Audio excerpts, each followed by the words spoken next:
There we go. Okay, guys, so welcome to your Future Leaders Today call. Today is episode, I think it's 58. It is 58. Awesome. Nice to see some familiar faces and some new faces. We have Peter joining us on this call, currently from in the UK. So for Peter, for you joining, for anyone else that watches, we keep these calls really, really open, especially this one. Normally now we have a theme for our calls, but myself and Richard have been dealing a lot on crypto and tax and stuff to do with FLT for this week. So we're just kind of opening this up more as a bit of a social. I never used to do them if we didn't have themes necessarily, but sometimes it's good to just connect in. And that's really, really nice. So there's no special part of this, just an open kind of like a crypto blockchain social. If you've got any questions, you're welcome to discuss them as well. So what would be lovely is I'd love a little bit, this is just us, a bit of a round robin on I suppose how people are doing. Everyone can have a couple of minutes to share what's hot and what's not in their world with crypto, with blockchain, what's on your mind, what's not on your mind, what's worrying you, what's not worrying you. Then we can have a bit of Peter gets a bit of an idea then of where everyone is at. So I'm going to go in order. So it's going to be me, Elaine, Richard, then Richard Almeida, then Flanagan, then Letitia, if you don't mind sharing, and then Alan, and then Peter. So just for Peter's sake, we've been doing these now for just over a year. And really, the purpose was to help people kind of move from a no experience in blockchain and crypto and finance, moving into this whole new space that's been birthed, the greatest transference of wealth we've seen in thousands of years. And myself, along with Richard Flanagan, that's on this call, we just wanted to be part of that process, part of that solution. So that's what we've been doing, and we help people transition along the way. I've been running these calls to cover a wide range of things, really. But fundamentally allow a nice safe space that people can learn, can grow, can share without feeling that they're newbies. What's been hot and what's been on my mind for this week, I'll be honest, all I have thought about for a couple of weeks now is tax. And Peter, being a fellow RPBer, you'll understand why that is. So that's where I'm at the minute. Always stuff that I can discuss, but I'd rather leave it up for the community and you guys to see what's on your minds, if anything. Maybe you're just here for the conversation and to receive, which is all good. So I'm going to come on to Elaine. If you've got a couple of minutes, just kind of share where you're at. Me, I have bits and pieces of probably about 10, maybe 8, 10 different coins. No great amounts of money. Started off by Daniel and Richard's help. I'm a hodler. I'm intending on hanging on to it all for dear life. Although after an early discussion with Richard, I really wanted to sell the house and buy gold, but you've got to be realistic, haven't you, really? So yes, I'm just hanging on for dear life and hoping it grows and grows and grows. I'm not into trading. I'm not into buying a bit of this and a bit of that and a bit of the other. I stick to pretty much what you might call recognised coins. Steady eddies. Yeah, steady eddies. Yeah. So I'm all good with that. And these calls are just amazing. The people on it are amazing, and there are no egos here, which I like, and everybody just gets a chance to say what they want. Awesome. Well, thank you very, very, very much. Moving our way down to Richard Almeida. How are you doing, sir? Hey, how you all doing? So I've just opened up my wallets this week, so I'm making a start. And opening up, I'm just about to start looking at the Binance app and just have a look at how to buy and so on and so forth. I'm really here to sort of learn and just to understand what you guys are sort of thinking and doing. You can read the group and reading what people are putting in, but I think the calls are a bit more sort of sustainable for knowledge, I think, really, and it's more real time when you're hearing people talk about these sort of more direct questions, because I think people are a bit wary of what they put into a group rather than what just comes in natural conversation. So I'm here to learn from you guys and pick up on things, and hopefully in the next coming months I'll be able to contribute more from experience as well. So we'll see. We're starting to build up funds and starting to look at investing more as well, and to look at things. One thing I would like to hear potentially in this call is people talking about risk and having sort of 70-30 split on Bitcoin and Ethereum, and then having some altcoins. So, at some point, if people could sort of maybe pick up on the difference of different coins that they put risk on and what may be worth risk or not on that side, maybe. Cool. But otherwise, thank you. No worries. Thank you very much. It's easy enough for us to cover that for sure. Thank you very much, Richard. On to our second Richard, Mr. Flanagan. Do you want to share anything for you, what you've been seeing in the news this week? I've sort of tried to just dial a bit out of it in the last week or two, because it all went a bit frenzied and a lot of volatility in the markets. I didn't have a huge amount of money to play with over the last couple of weeks, so just been watching what's been happening really in the markets and trying to attend to other things apart from just crypto, but starting to dive back into it now. I think same as you, it's and Peter perhaps, really kind of focusing on the future and trying to protecting my crypto from a tax perspective, basically. So that's where the head's been. I will have a little dive around now while we sort of go around and see if there's anything I can sort of pick up that's interesting, that might be might be good to share from a news perspective. But I think it'd be really cool if we get led by maybe a few people's questions today. Might be a good lead in for it. But yeah, interested to hear about a few other people as well. Nice one. Cool, Richard. And as ever, thanks always for helping out, man. I'm going to come down to Letitia. Do you want to share anything? What's hot and what's not for you this week? Sure. Thank you, Daniel. Thanks, first of all, for hosting this call. And I'm sorry I missed last week. I was speaking about detoxing and stuff. I was just I was doing a fast, and second day of a water fast, I was feeling like crap. And realistically, I think I have some resistance to the topic of tax in general. So just so you know, that's not a unique it's not a unique resistance. I would say that's like everyone. No, like I don't think many people wake up and are like, hey, I want to talk about tax today.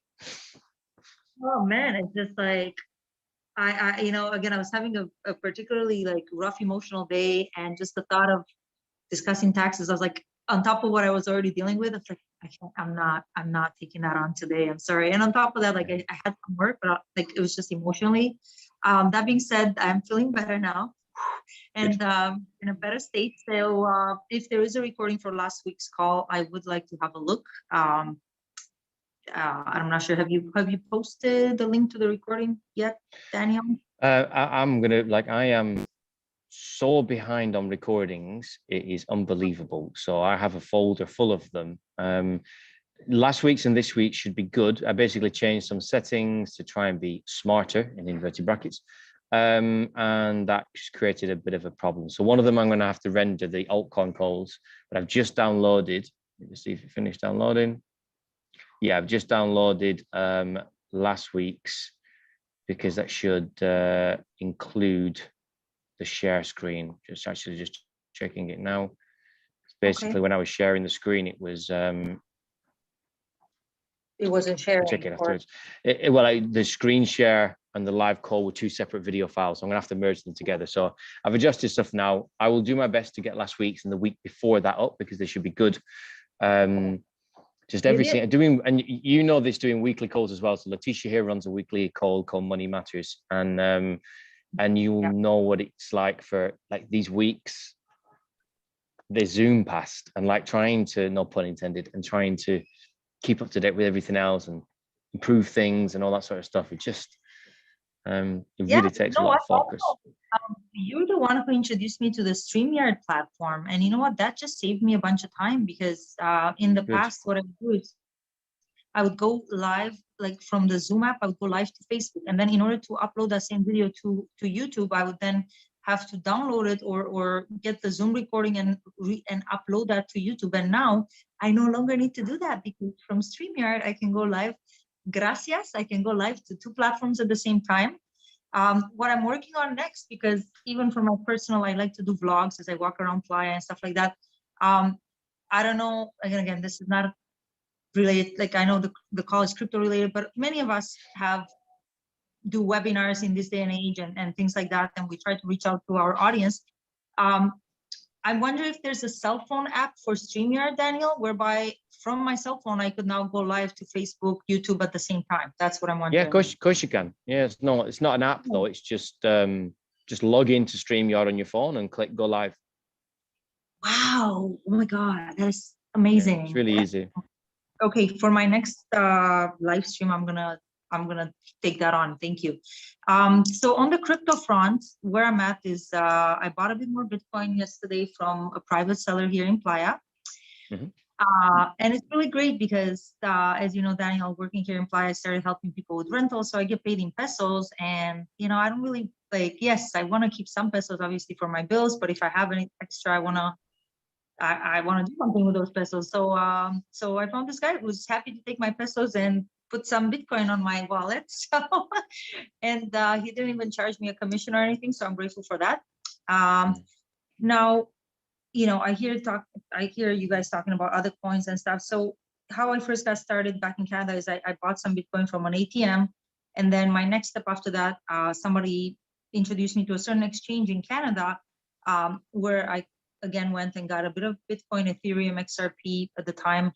Now, what I found out kind of the hard way, I was trying to remove my Ethereum from that platform, and I realized I don't have a ton of poquito, whatever I have, but I want to get it out of there, take it off that exchange. And I noticed that the fees are really high. I mean, I would be paying more in fee, whatever amount of Ethereum I have, they're going to take so much in fees that a greater part of what I have will be eaten in fees versus what I'm going to get.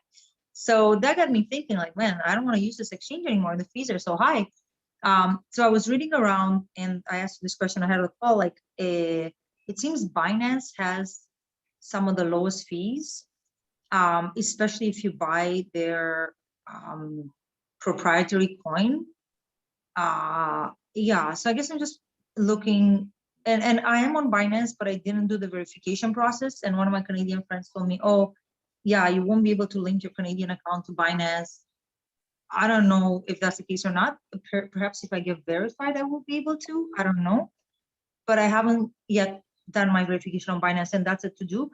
As for that Canadian exchange, I keep hearing you talk about activating 2FA, two-factor authentication on any exchange that you're on, and that's something I'm still to do.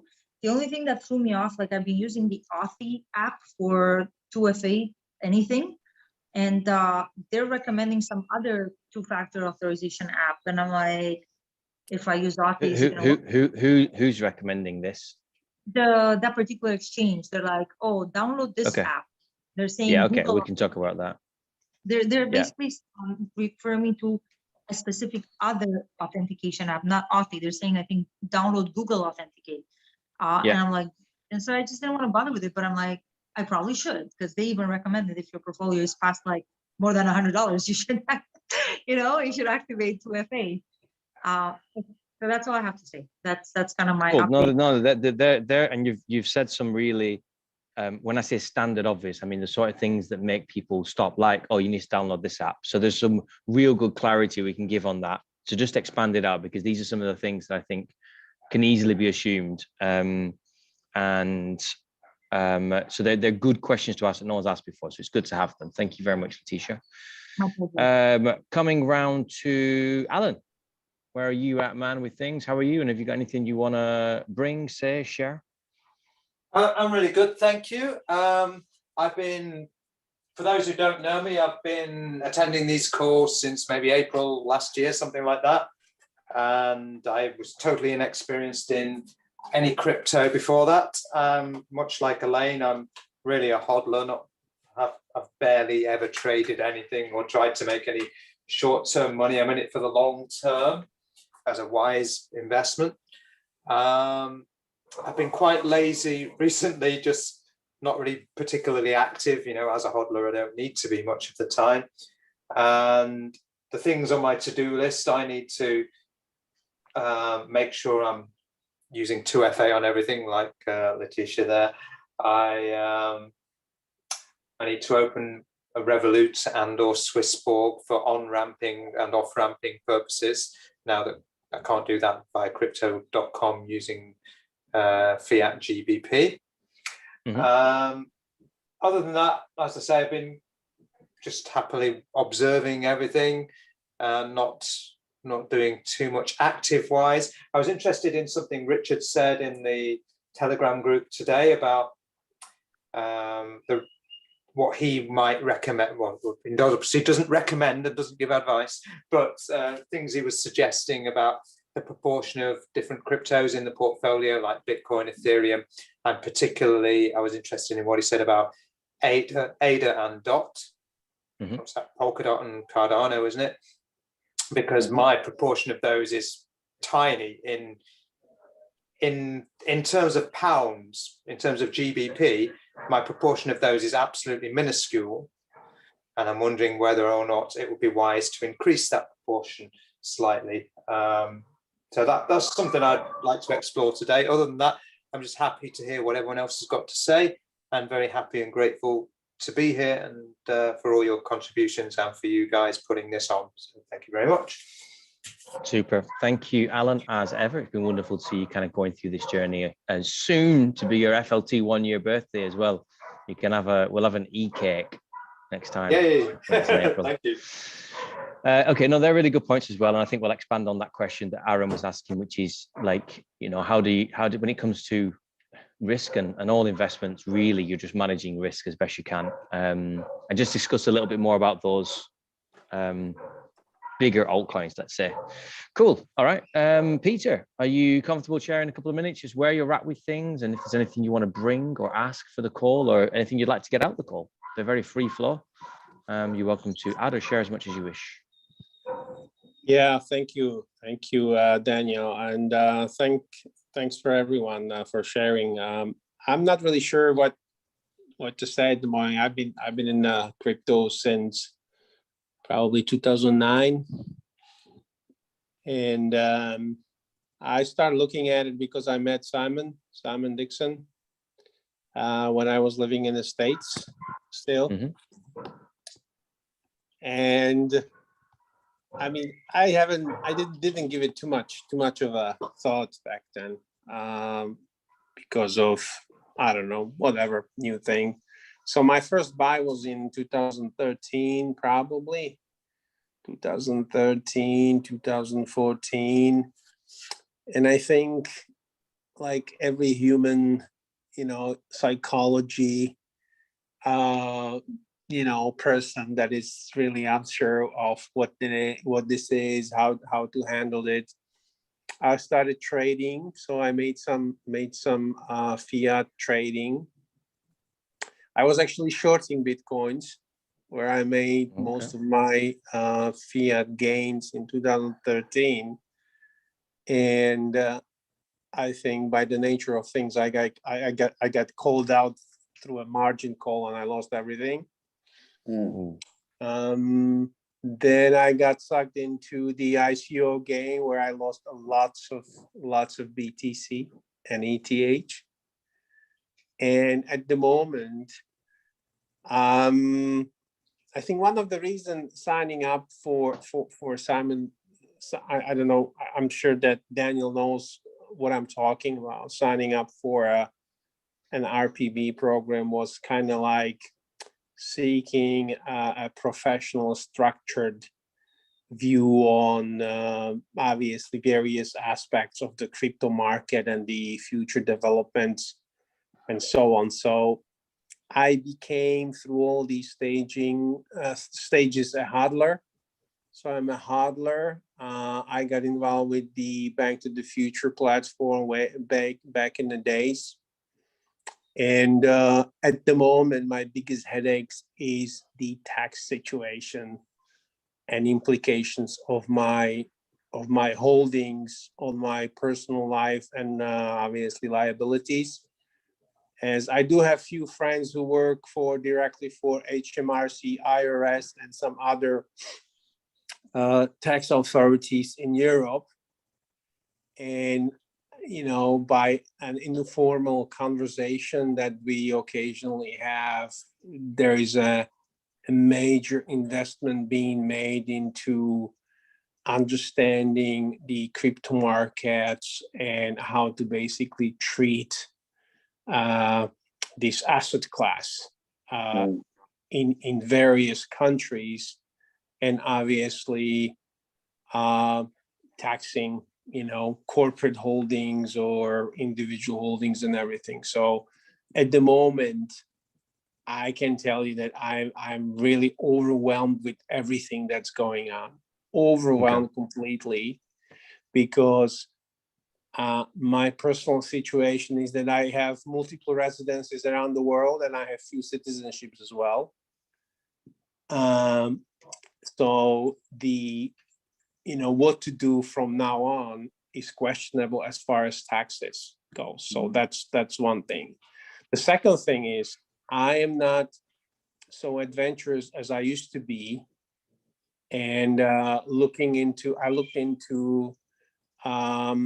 staking and Uniswap and all the decentralized staking / lending platforms. And I just see that as not for me at the moment. But I have a very good, I read up on some few papers on Polkadot and Cardano, and I am actually looking into these venues as well. So that's my current state of affairs. When you say your lending and staking is not for you, do you include just interest, or are you specifically, because staking and lending can have complexity around it, whereas sites like Celsius is just like, it requires no action. So when you say it's not for me, is that because you can't be bothered doing it, or you don't want counterparty risk? You'd rather hold your assets on a cold storage? Yeah, I'm a mixed. I do self-custody, but I also do use Celsius. I was one of the first consumers of Celsius because I had an account with a platform with like a interest earning platform that Celsius bought. So there was a platform that Alex bought, and that became Celsius as a company. And I also hold the equity in Celsius. So I'm not against the philosophy, and I choose Celsius over BlockFi and other things just because of I had previous relationship with them. So all the KYC and all these was really, it was nothing for me. I already had existing relationship.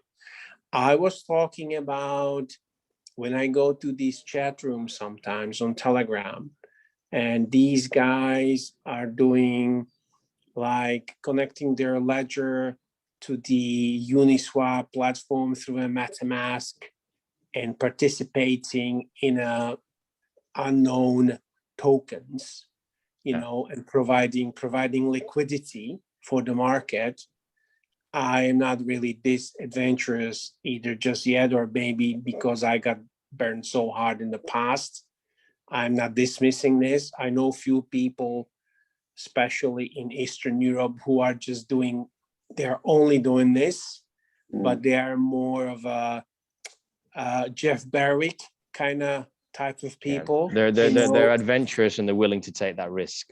And more of a crypto anarchist sentiment into their philosophy of how to work with this technology and how this technology can help us, regular people, to get ahead in life. Because I personally see this as a long-term venue for me. So I am at the stage, I mean, by the way, I'm 46. So I'm a more of a portfolio builder than a trader. You're in a different stage in your life to some of these other people necessarily. Yeah. So I think all about me, not to take too much of the time.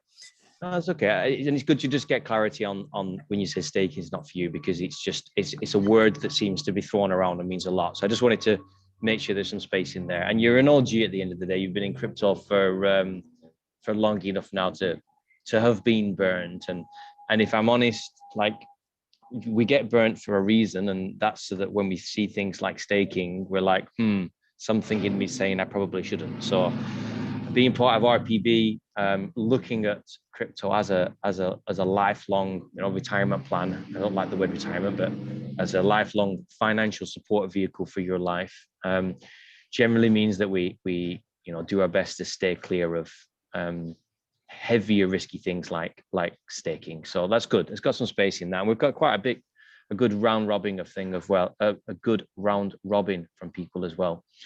So what? I'm going to have a go, everyone. That is everybody, isn't it?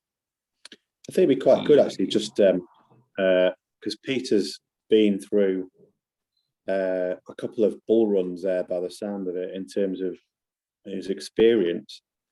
And as he says, been burnt along the way. And we always say on this call, there's always people that want to kind of trade, and Peter's tried that, and it's gone a bit wrong for him.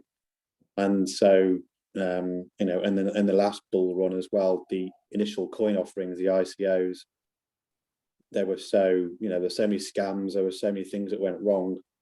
And we're seeing some of those things again now in some of the coins that are coming out, particularly on the Polkadot network, where it's not audited correctly and everything. But the reason I was going to say it is because, from my perspective, Peter, I got involved in 2017. So you were 4 years prior to me in the previous bull run, and I had enough.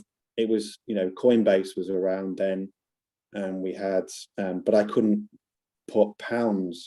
Being in the UK, I couldn't put pounds into Coinbase. You could only put euros in, and so the whole thing was quite clunky. But I imagine, well, I know for a fact, having spoken to people, I'm just wondering if you could just give people an idea how different it was in 2013 from a complexity point of view. Firstly, to kind of buy crypto, and there's so many different wallets and apps and different platforms, and even in the last 18 months, things have matured so quickly. And I think people forget. They come into this space now and it seems complex, but back then it was so complex and much more difficult, even to sort of keep control of your keys and stuff. Could you just give us a little bit of a pointer in how different the journey's been in terms of the complexity for you from 2013 to now, Peter? If you're still there. Yeah, I'm here, Richard. Yeah. I think sometimes for me it's very, very difficult to answer a few questions to other crypto enthusiasts nowadays, because now everything is out there.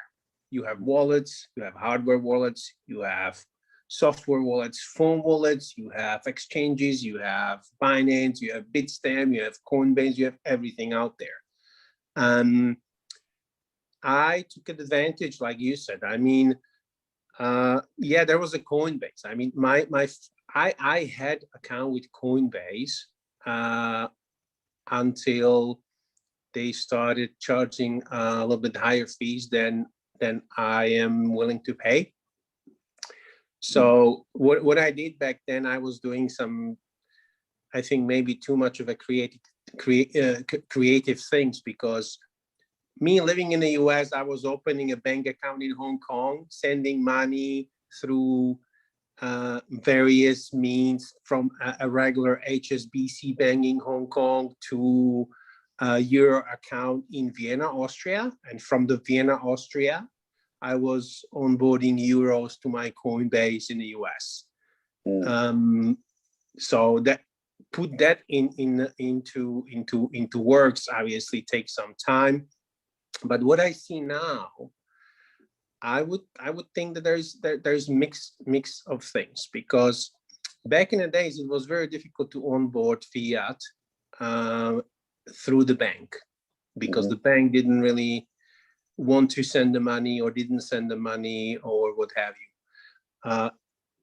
On the other hand, many of the platforms, they were not doing much of a KYC. You didn't have to send a passport, photo, and proof of address. There was no 2FAs or anything.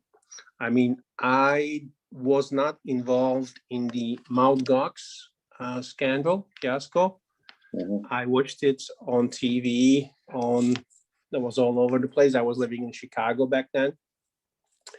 But obviously now you can just, onboard and use like different parts of the world. So even in the GBP, for example, what I do if I'm sending my British pound from HSBC in Manchester, I sometimes just send it directly through a third-party payment processor that loads up my, for example, Celsius Bank, Celsius app, right, on my phone. But what I am still using, and I think I'm going to keep using it, that I have bank account opened, a regular bank account open in the different jurisdictions that allows me to onboard fiat to these various exchanges. I mean, I left Coinbase and I'm using something called Bitstamp now, which when Bitstamp started, I was in the founding round for Bitstamp. So, obviously the platform went through a lot of development since then. But they did let me, as a private equity participant, they let me create the account and onboard euros immediately through SEPA transfers without any fees or anything like that. I'm still using it. They're getting a little worse. There's customer services in London, so every time I get locked out, I need to call them up to their London's office. But all the rules are tightening up as far as KYC nowadays. And just from a point of view of, the fact you've got apps at your fingertips now, a lot of people on this call have sort of been investing in the last 12 months. Crypto is quite a tricky thing to get involved, to get your head around and the different kind of ways you have to do things. But we've all got apps at our fingertips now. Yes.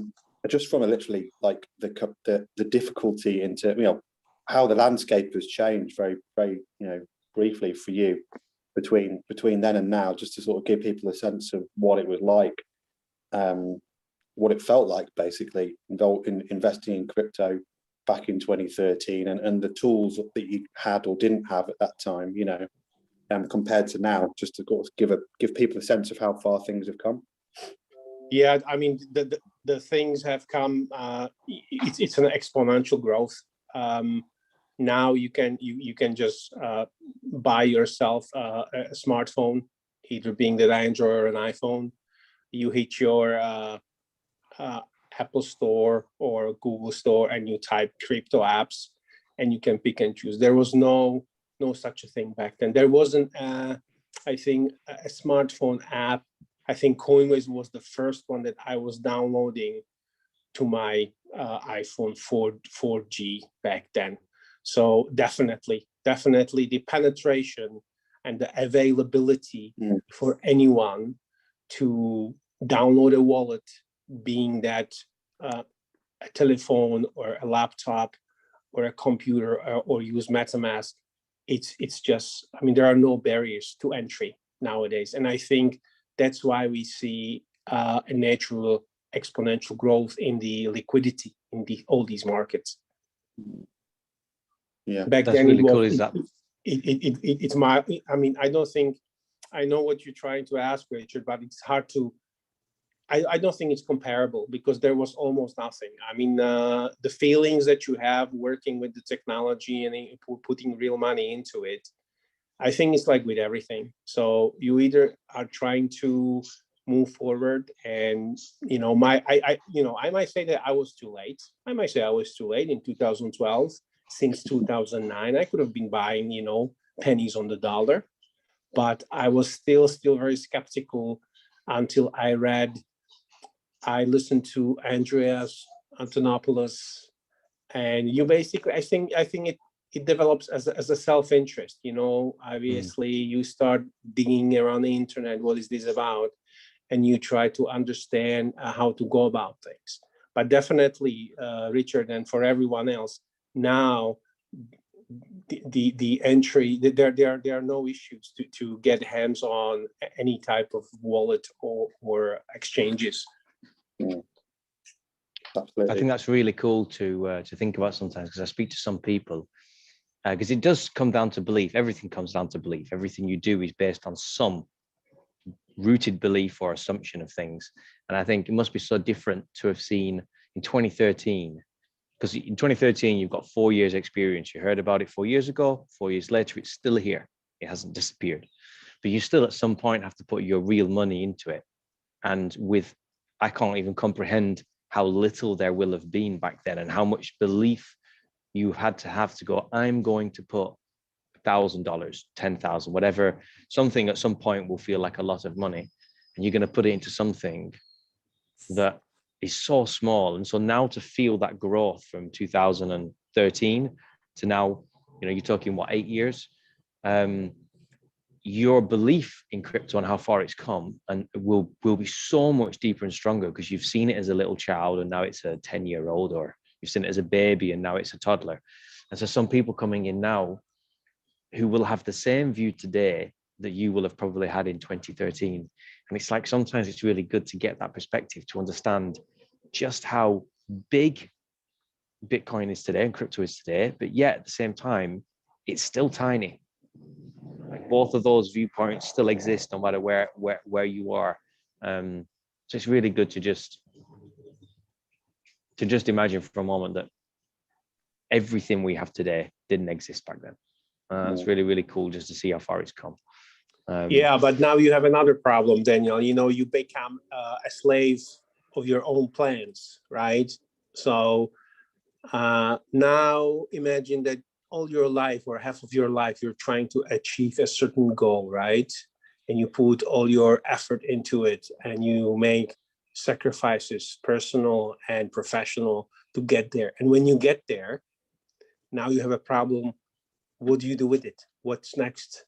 And I think this is what became my biggest headache nowadays, because I would have never ever believed that the exponential growth is going to be such a drastic, it's just a drastic growth, really.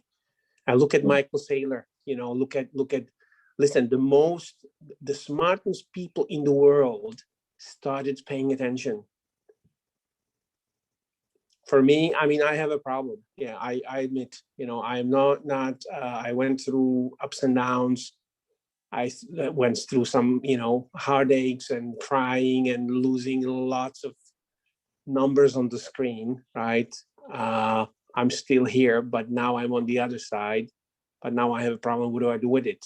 Not to fall down the ladder all the way down to the bottom, because I lost in that ICO crazy frenzy. You know, I lost a lot, so I do admit it. Yeah.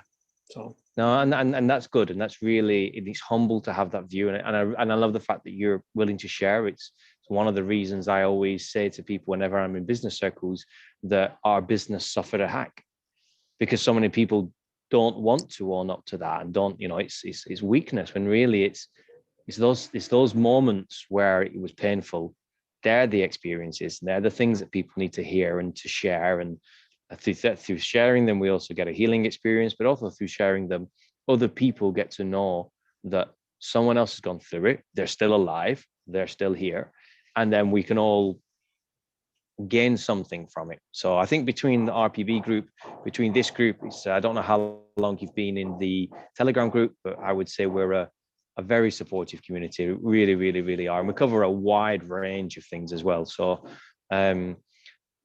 tax is a problem. It is a privileged first world problem, dealing with too much capital gains and how to deal with tax.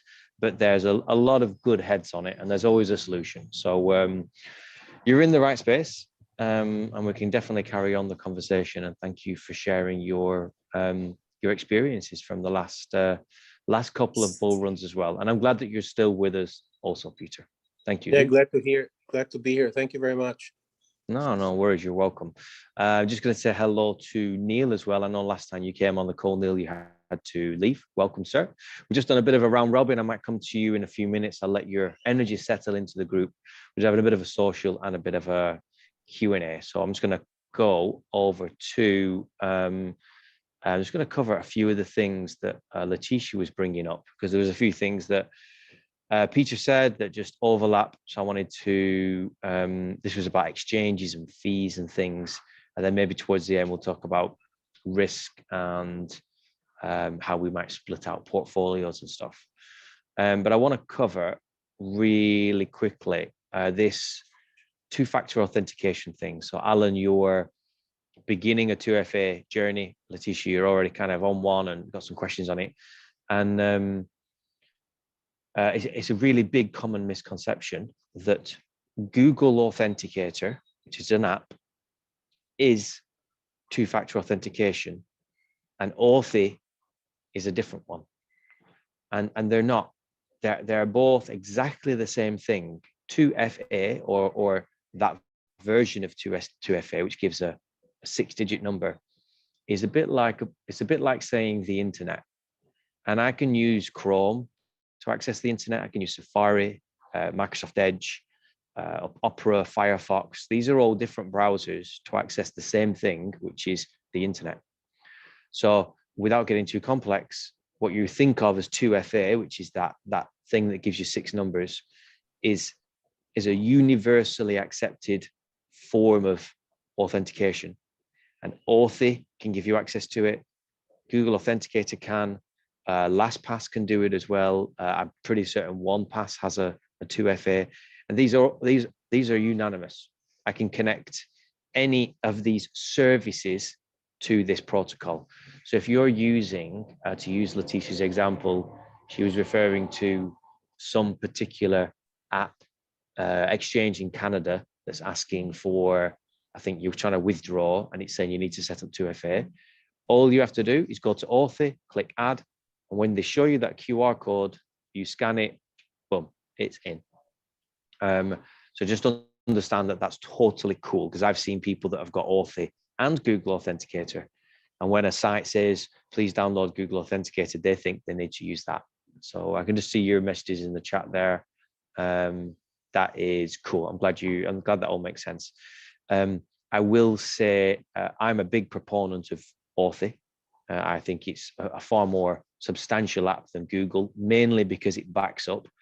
But I do also want to share something that was echoed from Andreas in a security module we did on RPB, which is, as standard, Authy has turned on multiple device backup. If you're using that and you know what it is, cool. If you don't and you just have it on one device, turn it off, because it's a form of weakness on the app, and somebody can, through one means or another, gain access to it. At the same time, it's one of these things, if you're using 2FA, that is way better than anything else. There's different security measures that people take in different spaces. But if you are just using it on one device, go into your settings and it'll say multiple device on or off. Just turn it off, because then at least you know that Authy is on your device and it's locked. But that backup's really, really useful, because if you ever are moving to another phone, or to restore it or anything like that, you can do so. Because if you, well, Richard's lost his 2FA, I've lost my 2FA. Peter, I'm going to assume 10 years plus in the game. At some point, you've lost your 2FA, and it's a real pain in the ass.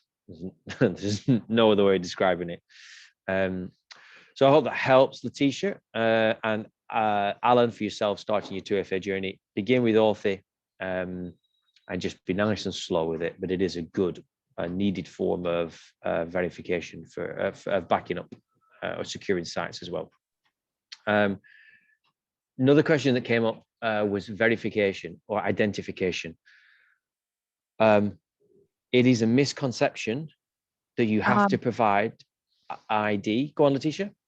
Yeah, sorry for interrupting, Daniel. I just wanted to clarify one thing. So with regards to the Authy app, I remember I downloaded it back on my Canadian phone, so I only have one version of the app. But my concern with that phone is that it's a phone that's like almost full to capacity. I've not been able to download many things on it anymore. So I'm really just using it more of as a backup phone. And so I was considering maybe re-downloading the app on, in this case, my Mexican phone. I know, so it's a silly question, I know, but my concern is because you just mentioned that you and Richard and other people over the course of years may have lost access to this 2FA. Because if you ask me right now, what password I even used to set up the Authy app in the first place, I don't freaking remember. Okay. So, and yeah, what do It's you have it's an easy answer. So if you were to get your old phone, can you still get into Authy? Yes, I can. Yeah, as of now, Okay, it's cool. fine. So all you'll do is download Authy on the new app. On the new Authy sat on the new app, on the new phone, the Mexican phone. Authy uses a mobile number as your as the link. So when you will load Authy, they'll say enter your mobile number. Enter the mobile number that you used for the other, for probably your Canadian phone. Yeah, you'll enter that. Yeah, it's going to be a problem because I no longer have access to that phone, and I'm having the same issue currently with PayPal. They're trying to send an authentication code to my old Canadian phone, which is no longer functional except on WhatsApp. So I'm already in trouble right now as it stands. Okay, so my question would be, do you not have access to that number because you're in Mexico and you're not receiving? No, that line has been disconnected because they were charging me some ridiculous roaming charges, and I said, "Fuck you guys," pardon my language. But yeah, so I'm that number I no longer. So if they're gonna try to send me some authentication text message to my Canadian number, I'm not gonna get it. Okay, so that is a potential problem. So I probably okay. I think. Let me just go into my Authy now. But this is why stuff like this is really good to understand. Where are your potential bottlenecks of failure? Where are your critical points of failure? So I'm just going into Authy. I think you can change, because we cover this on another new cell number. Perfect. You can go into Authy on your existing phone, your Canadian phone, and you are able to change your mobile number. Oh, okay. Change your mobile number to the Mexican number. Oh yeah. And once you do that, yeah, and you'll get a text message on it probably to verify it, and then you should be hot to trot. Oh my God! Thank you so much, Daniel. Let's You're welcome. Have a go whilst we're on the call, so you can at least have a go at it whilst we're here. Do it slowly, nice and slowly, because a couple of weeks ago, Austin was doing 2FA on his Celsius and got locked out. So just keep it cool. But this whole thing, like, even about, just for anyone else here, especially if you're traveling, like, you can buy eSIMs. So I still retain my UK number. I pay a flat fee of like $5 a month, and my number is now online. It doesn't need a SIM card, and I've got full access to it here in Mexico. Just like, think of it like a Skype number. I have an app. I open the app, and I can receive text, everything. So if your telephone number, like it or loathe it, when it comes to crypto, is a certainly used with certain things for signing up to stuff. There's a few sites it can be difficult if you don't give them a mobile number. So it's good to have access to a number that no matter where you are in the world, you should never be paying roaming fees. I hate roaming fees. Yeah. Well, I already, I let it go too far. I should have attended to things, but I was in the middle of the move and traveling, and Yeah, and you know, that's cool. just, got out of hand, and yeah, I should have nipped it before. Anyway, lo que pasó, pasó, and I'll have to do some. Give that a corrective look then at your Authy. See if you can get your Authy working whilst we're on this call. Okay, Han? Yeah. Yes. Yeah. Thanks. Bye. Bye. Bye. Thanks. Super. Okay. But where I was going on to then was this whole idea of verifying on sites, and you do not need to verify on sites, especially Binance. Like, you only need to verify on a site if it's asking you, and you have to do it to use the site. So for example, Celsius, you cannot use Celsius without verification. It's part of the onboarding process, but Binance is totally fine to use without verification. So because I'm very cautious over where I verify and who I give my data to, I'm becoming more acutely aware of this. And Peter, I'm sure over the years with what you've gone through, like having multiple jurisdictions, having different identities, different residencies, will only get more and more complex. So managing that's important. So I think for yourself, Letitia, and anyone else, if you're going to join a site and you don't have to do verification, I would say just don't bother. And there's quite a few sites that do that now. Go on, Letitia. Yeah, the reason I was wanting to get verified is because on the one Canadian exchange, number one, first of all, I know that the fees to take my crypto off the site were high, and I didn't want to deal with that. And number one, and number two, for some reason, they've not been accepting, even though they're a Canadian exchange and I got myself verified on it, they keep declining my credit card, even though I know I have enough balance on the credit card, declining my, like, either the credit card processor is declining the card, or for some reason they're not working together. So I feel like I want to be on another exchange where I can move that fiat works. crypto. Yeah. And okay, so when usually it's always the credit card companies or debit card companies' fault. That's been my experience in the modern times. That's why you get crypto-friendly banks and you get non-crypto-friendly banks. And there's certain ones that just will not, full stop, deal with anything that's to do with crypto. I've had to call banks before now, and I've had to get, wow, that is a very big drone. I've never seen a drone that big. I've had to go 5 layers deep, 5 different levels of either fraud or security, each of them verifying that, yeah, your card's unlocked. And I'm like, stay on the line, I'm going to make a purchase now. And then they're like, no, it's fine. I'm like, I'll stay on the line. And then they'll be like, oh yeah. And then you can see them not knowing. And literally after 5 passes through their system, finally it's unlocked. So that is definitely one of the things. But having clean on ramps and off ramps, like something Alan was talking about, is super important. So you don't necessarily need a Canadian exchange. You just need an exchange that's happy to accept a Canadian resident. So I work with Binance and I work with crypto.com. These are not based in England. They're, I don't even know where either of them are based at the minute. I think I did know where crypto was at some point. You just need a place that will accept a resident from Canada. That's it. So I would go straight to crypto.com. It's from what I've seen, the most globally easily acceptable site, and allows for SEPA transfers, faster payment transfers, international transfers. And Bitstamp is also another one, although personally I moved away from Bitstamp because I found their customer service not the best, and I don't like you can't pull up transaction history and view it. It doesn't have a hash code to view on the blockchain. So I found that a problem for me. So give those a go to see if that's, if either of those helps. Thanks, Daniel. There was one from finances because I already created an account on there a while ago, because I went and bought some Monero on there, exchanged some Bitcoin for Monero, and I know they also have like so many of the different coins that are not necessarily on other exchanges. Yeah, true. So, but maybe crypto.com, and also their fees are lower than other places. I'm not sure. I just want to bring. I was going to bring up about fees. Binance is a good site to have. It's a bit more complex, but it does cover pretty much most of what you'll need. Yeah. However, fees come in 2 parts: exchange fees, network fees. you can't get away from, sorry, let's talk about exchange fees. Some exchanges have fees, some don't. And when they're charging you, it will say, well, if it just says the word fee, it probably means exchange fee, because they should tell you if there's a network fee. You can't get away from network fees. So if I want to send Ethereum from place A, and that could be my wallet, that could be the site's wallet, it could be Binance, whatever, to place B, you're going to pay an exchange, you're going to pay a network fee. And last time I looked, I think Ethereum was about $30 to $40 last week. I don't know if anyone's seen anything else recently. That is, nothing you can do about that. It's the biggest problem with Ethereum at the minute. One of the biggest problems is the fees that you have to pay to make one transaction. It's not percentage based.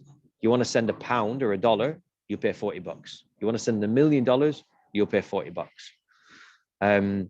So that's just the way it is. Binance isn't cheaper in that regards. It's still going to pay the same sorts of fees unless it's Binance to Binance, and then you won't pay.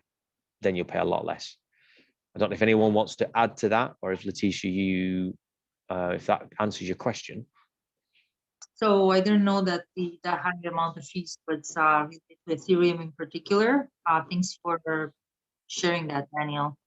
Yeah, if you want a cheap way to send, I'll tell you what I did the other day, but you run a little bit risk with it. But I needed to send something that I didn't have much of.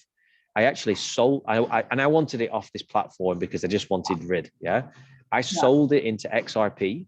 Yes, I saw that. I thought of doing that. And then I sent the XRP, which cost me 1 XRP, to somewhere else. And then when it landed in like 30 seconds, I sold it back into Ethereum. Now I have no idea in reality. I didn't even look whether or not that worked. If you do it quick enough, and there will have been a fee to change here, and there will have been a fee to change there. But instead of $30, maybe it cost me, I don't know, $3. But it is that's one option if you're only sending a small amount. But you do need to be pretty quick with it. Thanks for sharing that. Yeah, I think that's what I'm gonna do, because I noticed that that same exchange had like virtually no fees for XRP to move XRP off the site. So I'm like, okay, I think I'm just gonna do this instead and save myself. So what I want you to get clear on with the language there is, when you said, oh, the exchange had no fees for XRP, that's XRP having no fees, nothing to do with the exchange. Exchange fees, other than Coinbase, which is completely pillaging people, other than Coinbase, really, most exchanges either charge, like they charge very small amounts on fees. It's the network fees that cost the most amount of money. So I just want to say that because people go around giving exchanges a bad mouth sometimes, and some exchanges are pretty harsh on people, but for the most part, most of the fees come down to network fees, and it's always Ethereum and Bitcoin that people have. They're like, wow, $20 to send $50, and that's just, you know, that's why we try and say to people, don't move things too often, and just understand the difference between them so that we know who to point the finger at and when. Thanks for sharing that. I really appreciate you explaining that, because I mean, I had no idea. So thank you. Appreciate it, Daniel. You're welcome. Not a problem. Anyone else want to add their 2 sats onto that little bit before we move on? One thing I just noticed, I heard Letitia said she's, I think she said she was a Canadian resident. You can actually use Swissborg on from a Canada residency, awesome, which I didn't realise. And with if I remember rightly, the KYC is only unlocked on the amount, isn't it? And I forget what the brackets are. I think you have to get to about 5,000. Is it? Yeah, $5,000 before you have to up level the level of KYC on there. The only thing you need to be really careful with, sorry, on Swissborg, just to round that off, is the only thing you need to be really careful is make sure that your bank account that you're sending it from completely matches the name that you've got in Swissborg. Because Swissborg, is that a exchange? If you go into the FLT group and click on the pinned message, you'll find the links to everything. I think it's called referral links. Go in there, you'll see everything listed. You can either use those or you can type it in yourself and have a look, but they're all listed in there in case that's correct, Swissborg. Okay. Or just got search for it. Search for it in the App Store, and you'll find it. It's green and light black. Okay, thank you. And Okay. I've never known a transfer when you get it right. I've never known a transfer to be so quick. It's like I don't understand how they do it, to be honest. Yeah. But it's like seconds. It's literally seconds, and I've never seen that before. So that's good. It's the slickest on ramp and off ramp that I've ever seen. It really is. But you can only buy a handful of coins on there, so Oh, okay.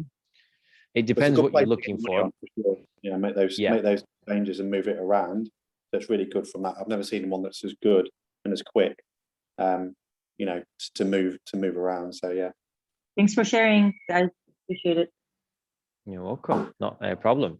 So just before we kind of cover up around risk and things and splitting stuff, I didn't want to go too cold without having a quick chat with Neil. And let me know if I'm pronouncing your name correctly in a moment. But we have a pretty open forum, Neil, on stuff. We keep it pretty fluid with things, and if people want to ask questions, they're welcome to just kind of raise their hand or to unmute the mic or anything.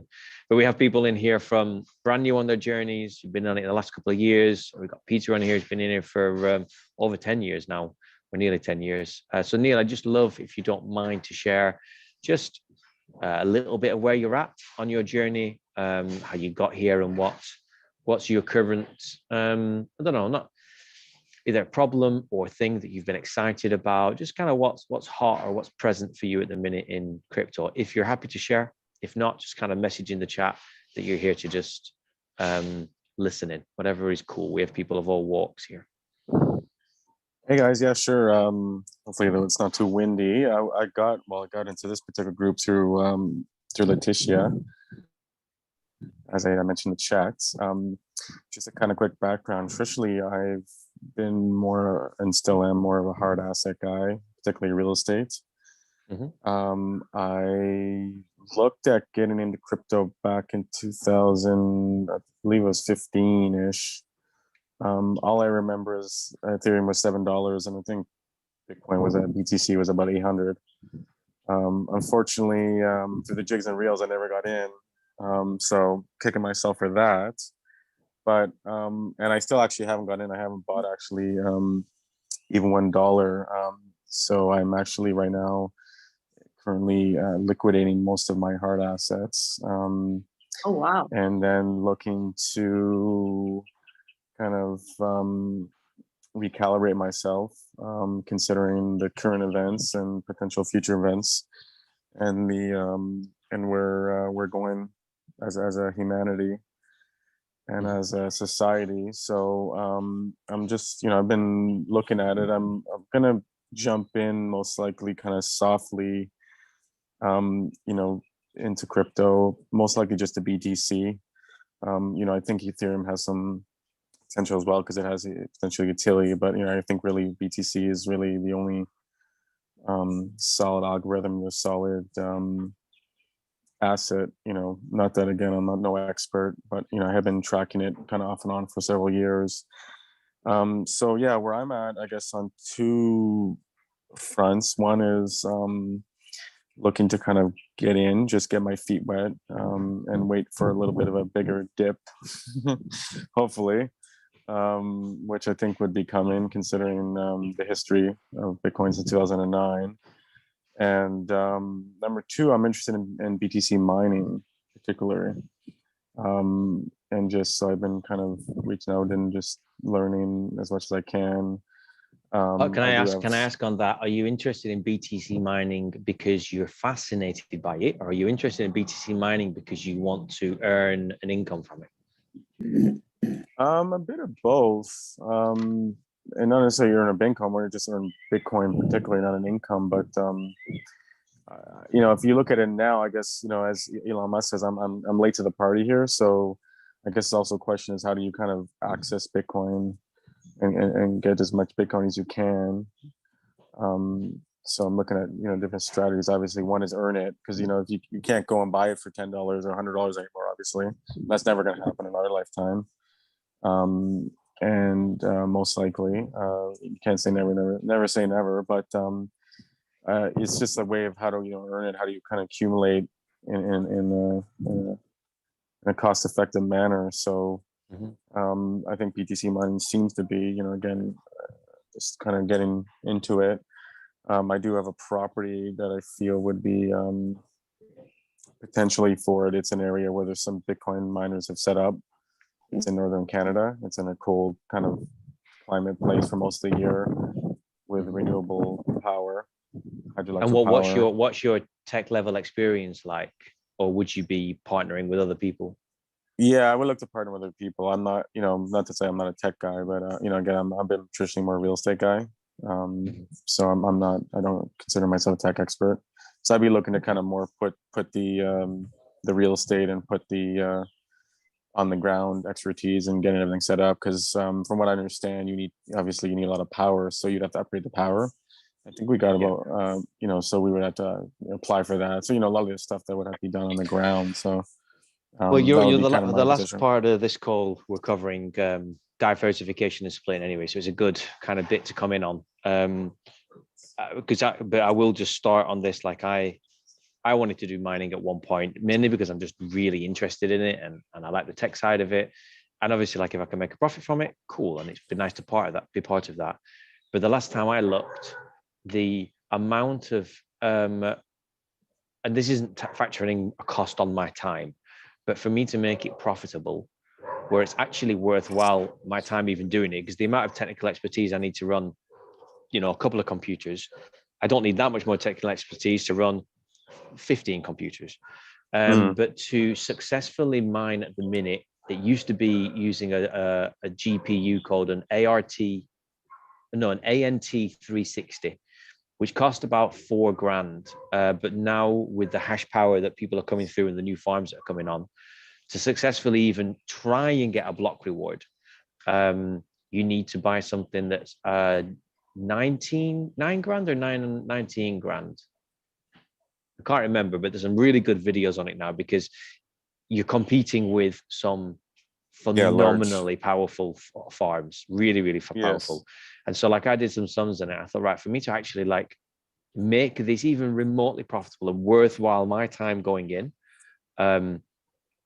it was way beyond what I was willing to do. Like so far beyond it that even though I was interested in it, I'd just rather go and play around with the different blockchains. So I share that now, and I'm sure you've done your checking on it, but it's just it's cost so much money from an energy perspective. The best ones now they're building are in they're not in Antarctica, but they're probably in like places like Alaska, like really cold. Cool and yes, really, really cold. Nunavut, northern Canada is a good place as well. Yeah, no, it makes sense. And this is, I think it seems you have to go large if you're going to do anything sizable. You have to do a large farm. It doesn't make sense to do someone's just built one in Texas, but I think they've done that for tax reasons. But like I was thinking, like to build something that produces a lot of heat in Texas. From what I know about Texas, it's not cold. Is that right? No, definitely not. No. So I was surprised, but they obviously know enough of what they're doing. But keep us posted on how you're getting on with it. We don't have many people in the group that are doing mining or into mining. If you've got enough money to put behind it and you can build a farm, I'm sure there's enough people that have calculators on it to see if it's worthwhile. And I'd be interested to see where your journey's at with it. But I want to make sure before we get too far into it, just discussing a little bit more about split. And you said on your just then, Neil, that you're really going to focus on BTC. Maybe from this conversation, you'll think a bit differently about some of them. But I want to come to Richard because you've done a lot of work on those kind of top four, just to expand a bit more, if you don't mind, on your what you shared in the group the other day, kind of looking at Ethereum, Cardano, and DOT. Because like Alan said, he's not got many of those from a split perspective. Rich is just getting in as well. Love your take on it. Okay. Yeah, sure. I mean, I think starting out for sure, I think Bitcoin is the number one coin on any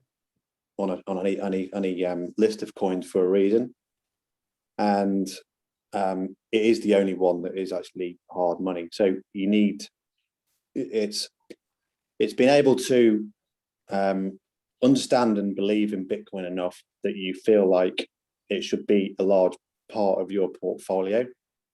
I think in the group, I basically said, when I was starting out, I'd looked at all my investments and I thought, well, I'm going to put 30% here, 30% here, and 30% here. And that was split across different asset classes. And initially I was going to be 30, of those 3/3, only 30% of that, one of those thirds, sorry, was going to be in crypto. And then I looked at that portfolio and said, well, I believe in Bitcoin, so I'm going to go there first. And then I moved to the place where I thought, well, okay, now I understand Bitcoin, and now I'm going to sort of look at that split and go 70-30. And to me, that feels okay. Some people say 60-40, some people say 80-20. What's the reason for that? Well, they do very different things. Bitcoin is only ever going to be really a store of value. We will be able to sort of spend it, but it's only going to, think of it as digital gold. And Ethereum is maturing at a quick rate, and a lot of things are being built onto Ethereum. I think the point I made in the group was, when people are talking about thinking about it, is, to me, Ethereum and Cardano and Polkadot are trying to achieve very similar things, and they're all going to have slightly different use cases, but essentially I think the easiest way for people that are new to it to understand is that Ethereum is trying to create its own blockchain. So think of it its own ecosystem and its own network. Cardano is creating its own network, and Polkadot is trying to create its own network. And what they're allowing people to do is build other projects on top of those networks. And so if you can go and do the things that Peter was talking about, and there's loads at the moment in terms of Polkadot, new projects that are being built on top of Polkadot, smart contracts, DeFi projects, that are all quite early on, the low market cap, and you can make some huge gains. But I think for people that are sort of starting out and trying to build a more robust portfolio, if you invest in Ethereum, Polkadot, and Cardano, you're going to be able to take advantage of the kind of network effect of as those projects mature, the things that are built on top of them is only going to make those sort of main network coins grow. Like ecosystems.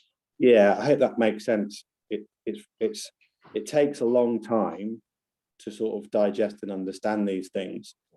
And I think at one point I likened it to, particularly I think Ethereum and Polkadot is kind of like VHS versus Betamax. It's like one is superior, but one's making a lot more noise at the moment, and it's getting a lot more traction.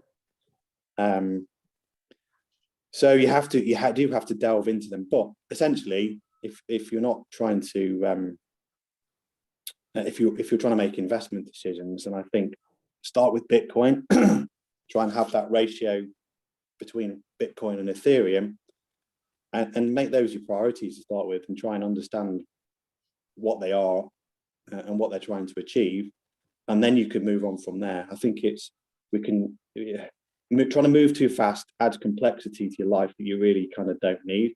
Once you've moved beyond that point, you can start looking at other projects, and then just that psychology of having a portfolio split can really start to play a bigger part in your thinking of it, really. So that would be my very top line, broad brush approach to it, I guess.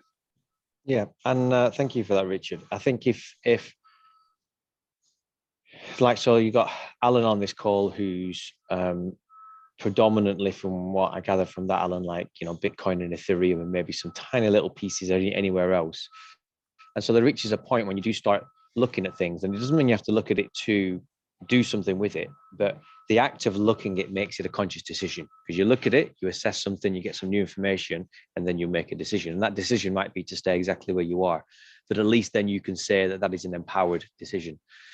And when you look at take some of the examples Peter talked about when he was sharing earlier, 10 years ago, he was in a different space in his life, different space financially, different space in the market.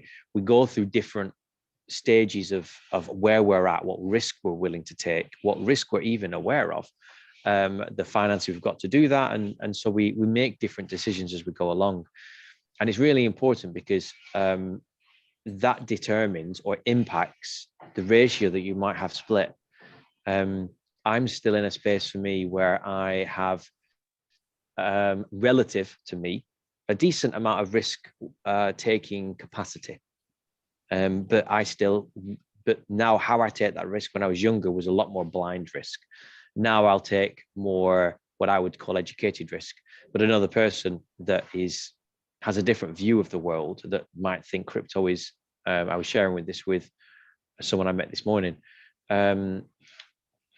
If we had I've got a person I work with who doesn't really want to put much money in Bitcoin because it's boring for them. They want it in high risk, what I call super high risk. But if I had a person here who's in traditional finance, to them, risk would be putting 3% into Bitcoin, not even touching the rest of them because they have a different framework of the world. So I think it's really good to have a good understanding of, why, and we talk about this on many calls, why Bitcoin's different, why it's different from all the others, and kind of really anchor that. So if someone says, why you invested in Bitcoin, you can actually answer the question. And I know you were joking, Alan, the other week when I said, why did you invest in that? And you were like, Daniel told me to. Which maybe joking. I wasn't joking. And we all begin somewhere like we hand over, we hand our sense making and our trust over to others many times. That's how we make sense of the world. But then at some point, maybe then back up that trust with why I have trust in it and understand Bitcoin, and then get why Ethereum is not out to compete with Bitcoin. Bitcoin's got one job, and that is, be slow, be a store of value, be steady.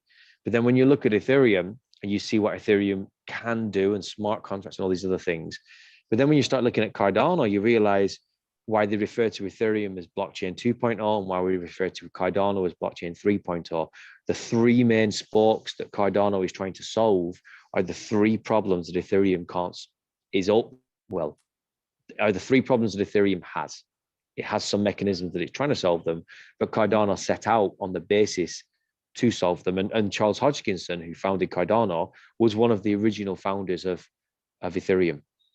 So it's like beginning to understand that and then seeing where Polkadot sits into it. And these are less established and have got less stuff built on them than Ethereum. But like, to use the analogy Richard said, you've got this Betamax, you've got VHS. And I think that sometimes people think all these coins are silos.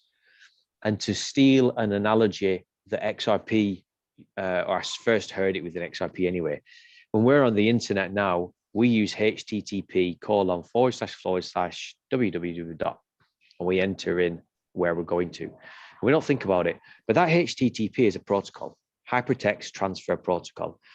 Somebody invented that, and it is a protocol, but I want you to think of it as a platform. It's a way in which everybody agrees consensus over information and data, so that if we use this protocol, we can transfer information, which is just a lot of words and numbers, which really is just ones and zeros, and somehow transfer that into a beautiful web page.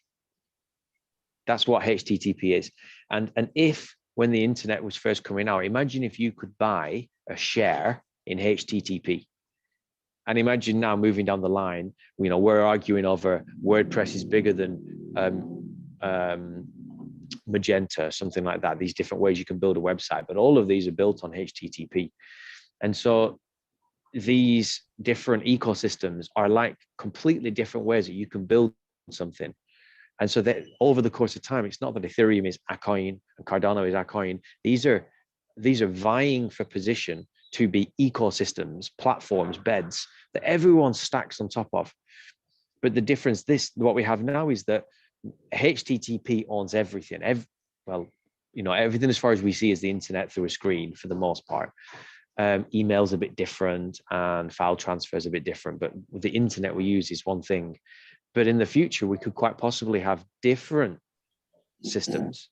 We could have Ethereum and Cardano and DOT all side by side with interoperability. So someone can build something on top of Cardano, but have access to it with something that's on Ethereum.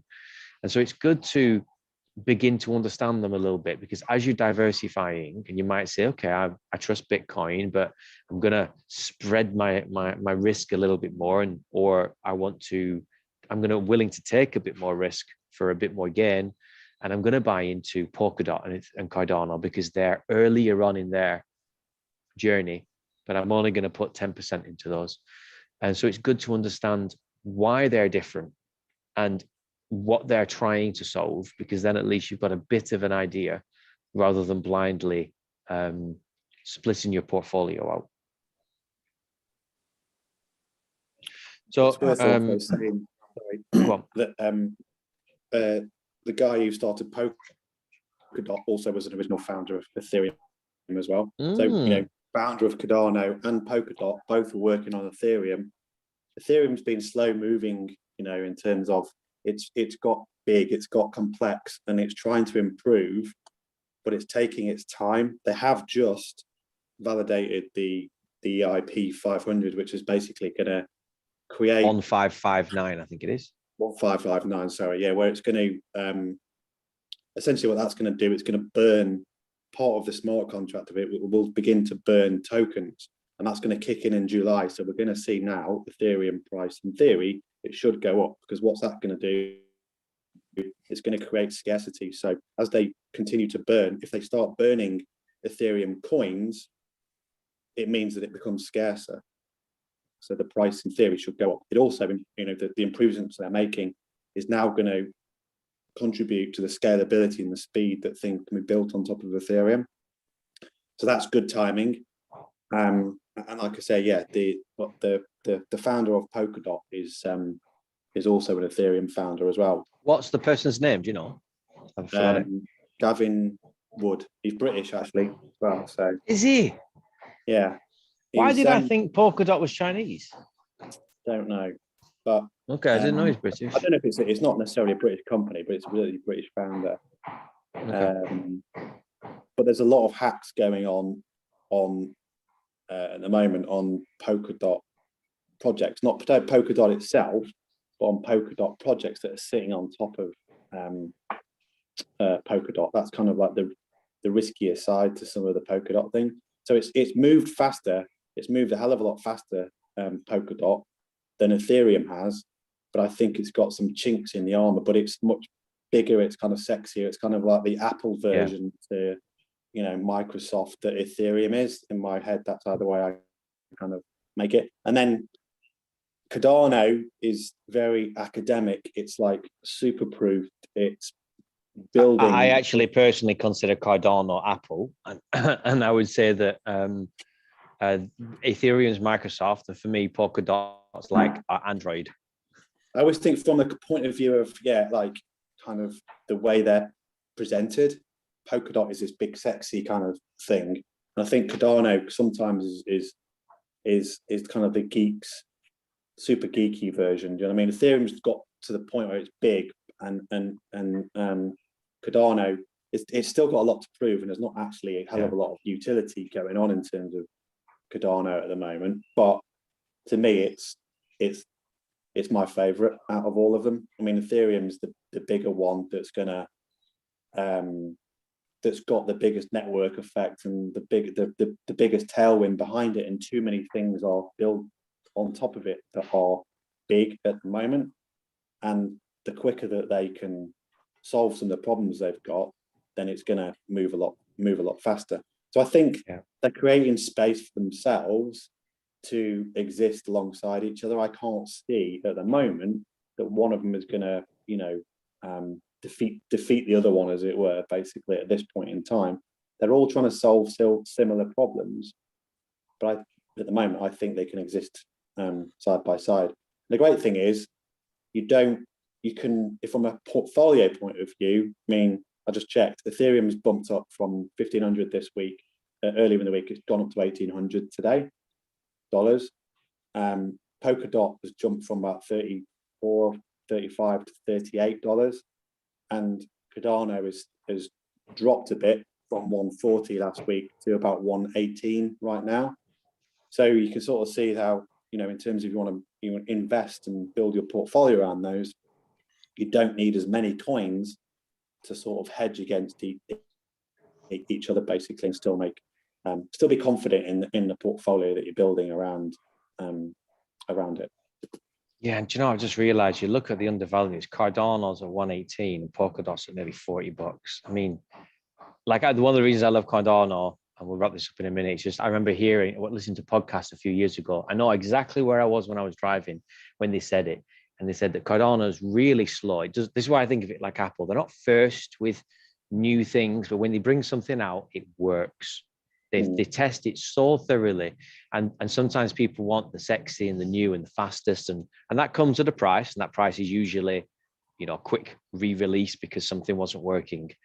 And I listen to Charles Hodgkinson sometimes, and the guy's so smart.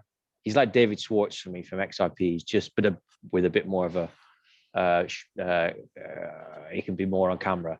He's just another level, and I think what they're really trying to solve and actually launch it, the next thing for Cardano now is to be fully decentralized. Yeah, and it's this decentralization is why I love Bitcoin, which people argue, okay, there's clusters of centralization, but for the most part, last time I checked last week, there's anywhere from 10,000 to 15,000 nodes around the planet that keep Bitcoin going. And very soon Cardano is going to move from more centralized to fully decentralized, which means it's like birthing the ship all of a sudden. Once you let go of it, it's out there, and it's community led and community run, and anyone who's willing to put their money where their mouth is and lock in some of their Cardano now has a say in the movement of this.